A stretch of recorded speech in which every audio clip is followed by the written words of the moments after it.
All right, so one team that is 0-2 that we didn't talk about, which is one of your old teams, and that is the Chargers. They are now 0-2, and if you go back for the last 3 games, Chase, that the Chargers have played, okay, the last 3 games, this is what it is. Blow a 27-point lead in a playoff game, have a lead against the Dolphins at home, lose it, have a lead on the road against Tennessee, and lose it. Brandon Staley, I know you love him, and you've defended him many times to me privately, publicly, while you were playing with him, after you stopped playing for him. How hot is that seat right now?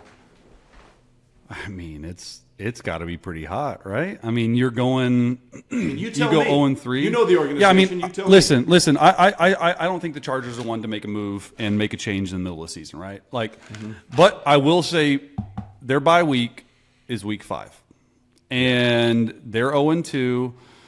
They play the Vikings, and then who do they play in the week 4? I mean, there's a possibility they could be. If they're 0-4, like everything's on the table, right? With this offense, you've gone all in. Kellen Moore. I mean, the offense is, hitting on all cylinders right now, and it's the defense that needs to be, caught up. And I think Staley, it's a tough situation because at some point, like you look at the Jacksonville game, and he got testy with the reporter on it, and that's outside his thing. Like he doesn't ever do that. Like he's an upbeat, positive guy, and I think it was just wearing on him the loss. He's like, how do you think the locker room feels like? Like, of course we're down and dejected. Like, yeah, listen, it's part of your job to answer questions from the media.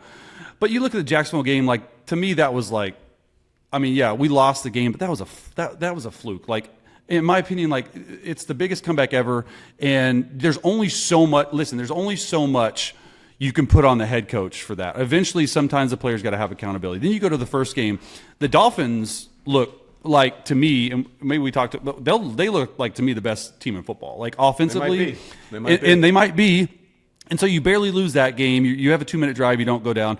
And then what I liked about this last game is that, Tennessee, listen, on the road, should have won the game. I thought Justin played the best game of the season so far. It's only 2 games. And then they go down. He actually drives them down for the 2-minute drill.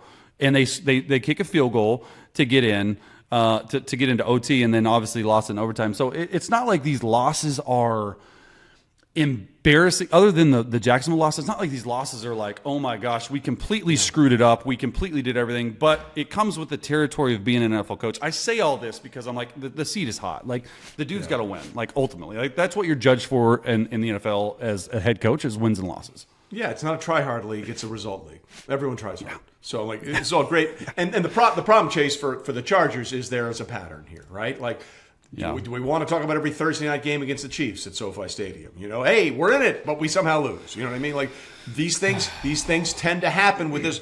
Again, the Chargers. I mean, to me, it's on brand because this is who they are historically. 2010. Yeah. People forget. 2010, the Chargers had the number 1 offense and the number 1 defense in the NFL statistically and didn't make the postseason. That's almost impossible. That's because their special teams were 33 out of 32, but that's a second issue time. But I agree. I think that it's getting late early for Brandon Staley. Yeah. Tom Telesco is a friend of mine, the GM. He's. I mean, there's a lot of money and there's a lot of investment with the Chargers in the quarterback and in the people that they picked up in that stadium. It needs to pay off really soon, and it may not be with Brandon Staley if the results don't flip.